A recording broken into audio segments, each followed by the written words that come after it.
Anglers need a new fishing license starting April 1st. In this week's program, we're visiting with Fisheries Division Chief Greg Power. We're going to talk fish populations, water levels, and much more. I'm Mike Anderson with the North Dakota Game and Fish Department.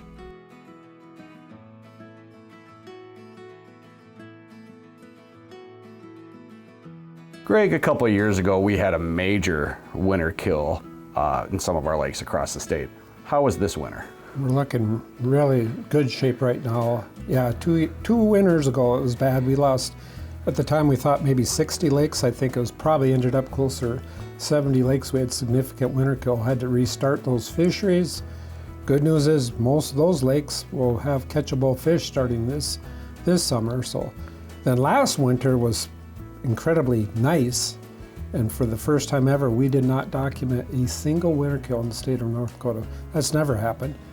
This winter or somewhere in between, our winter's been, and the good news is so far so good. The ice isn't out yet, but the DOs for pretty much all across the state, oxygen levels have been good, and I'm sure we're going to have a couple lakes, but it shouldn't be a big deal whatsoever.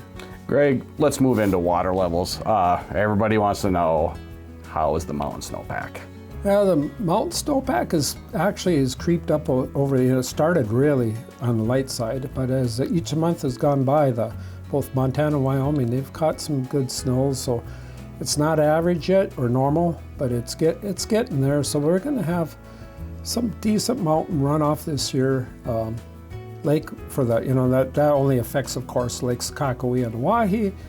Sakakawea, we're going to, on paper right now, the forecasts show that we're going to be down a few feet from where we were last year. Won't hurt the fishery, and boating access should be, every access site that was available last year should be available this year. The Missouri River will have slightly higher releases coming out of Garrison through Bismarck, but still not even quite to where normal is. Wahi's the only place in the whole state that we're probably going to have some access issues if this forecast pans out. So down at the state line right now, as is at the state line, Langlers, there will be no boating access. Cattail might be marginal, beaver should be some, get into Beaver Bay area, but Wahi might be, we sure could use a couple more feet there.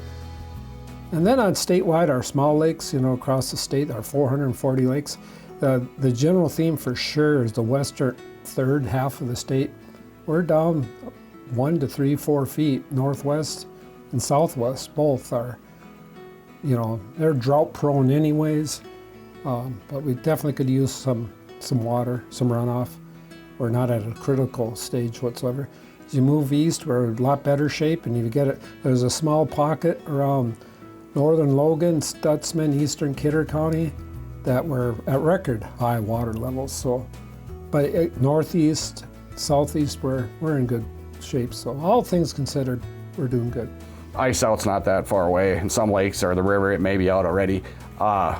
Your fisheries crews, that's when the work really picks up. What type of things are they doing at this time? Yeah, and again, in fisheries, it's just part of the genetic makeup of the guys and gals that work for us. It's a lot of work, and it's hard work, but it's fun work.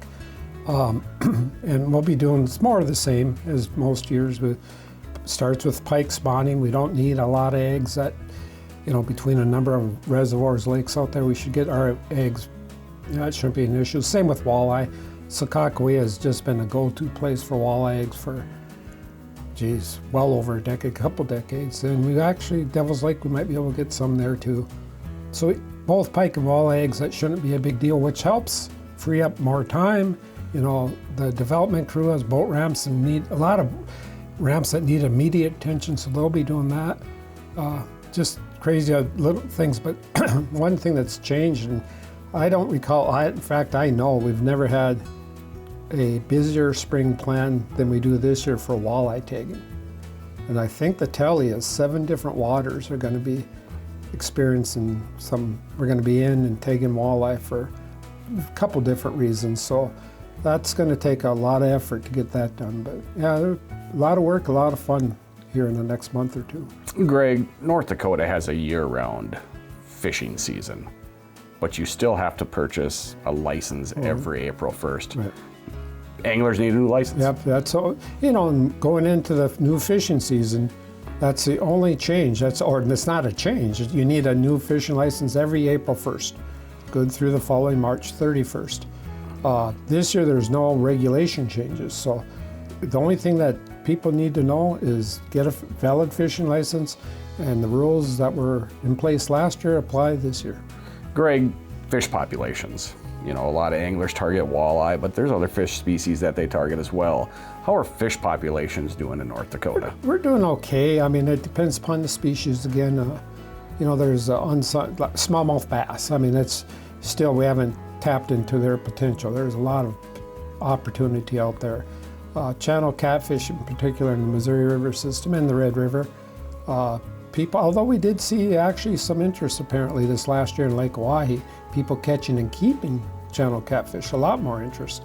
But their populations are strong. Pike and perch, they kind of follow the same climatic conditions, runoff, and again to a drying out period. They're not where we were whatsoever, 5 or 10 years ago. So okay, but not great. Crappie, bluegill, we're doing okay. But in this state, everybody talks about walleye and wants walleye. And we're still doing really, really well on the walleye populations throughout the state. Greg, last year you guys had creel surveys on certain lakes. What do the creel surveys tell you? Well, depends upon the water body. Sometimes the intent might vary, but they help us just get a feel, kind of verify what anglers are saying. We get some effort estimates out there, how much fishing pressure is there, what type of fish and where exactly are they fishing, and then angler catch and harvest. So it helps. They're fairly expensive, so it's something we can't do every lake. In fact, we don't do that, but in the bigger waters, we try to get to them every third year. And that's a good segue into fishing last year. 2023, or 2024, the take home from most people was, at least what I heard, was fishing was good, just not great. Not maybe as good as it was the previous year. And 2023 was an outstanding. 2018 and 2023 are 2 years that just stand out. And so I kind of thought for 6 months, based on what I was hearing, that fishing wasn't that good last year. And then I start to look at some of the data, and yeah, maybe the catches and the harvest rates are down a little bit from previous years, but I tell you, like the creel survey report for Sakakawea in the Missouri River, the catch and harvest rates are still really, really good, and they're good fish, nice fish. So, and then I started hearing, as winter's gone along, that fishing wasn't really that bad last summer. And 2024, I'm kind of taking a step back and reassessing it. Fishing was better than originally thought, I think.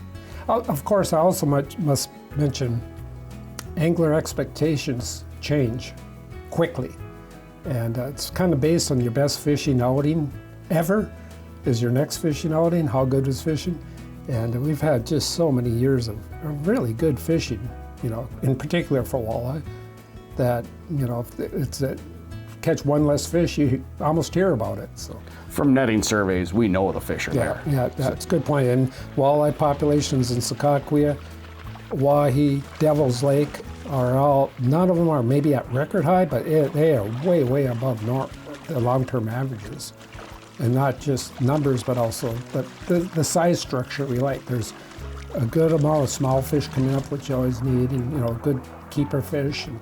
And then, of course, the new kid on the block has been now for the last 10 or more years is the close to 100 prairie lakes out there and the walleye fisheries. And they're still, the populations in those lakes are at record levels. Greg, over the last decade, we've focused a lot of our efforts on community ponds. And that's for seasoned anglers or new anglers, but what are the community ponds? And a lot of times in the spring, we try to get catchable fish in there right away. The community ponds, really, it's still a growing program. I think we're maybe in the neighborhood of 50 of them scattered across the state. They're some people use urban ponds, and they generally are in some of the urban areas, but not necessarily. We have a lot of ponds scattered in small town North Dakota. And the intent, most of those ponds are small and shallow. They can't overwinter fish. Some can't even over summer fish. So it's become a bigger and bigger priority for us to trap and transport fish in the spring of the year. Pike and catfish are two popular ones right now. Sometimes perch and bluegill even. And we stock them with catchable size fish. So we have more than just trout. We have other species out there, and they're to be caught immediately. And we really target, and it's open to everybody. But the thing that's Still need a fishing license. Well, you still need a fishing license, except for if you're under 16.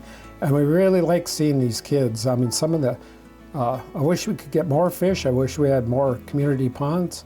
But in some or many of the cases, they are really being used. And we see they're very popular. A 4 or 5 pound northern at the end of the line for a 12-year-old, it brings a smile to me. It's certainly the kids that are experiencing it. So. Yeah, and it's still, like I said, a big priority. We'll be moving a lot of fish right after ice out to make it happen again. Resource on our website, where to fish. Yeah. What's this where to fish page? Well, the where to fish has a little bit of everything. But if you're new to fishing, I think it's being utilized by everybody. Public awareness. We just need to continue to kind of hammer home. Here's the place to go if you have any questions about fishing. But what species, where are the waters, regulations, although they're pretty much statewide, are pretty generic. But it's a great resource. Stocking, catch records, all that stuff is on there. So yeah, go to the department's website, where to fish, in the fishing tab, and have at it. Overall, how's fishing going to be in North Dakota? It's more of the same. I've said this, the broken record, and it's a good broken record. A lot of great information, Greg. Thank you.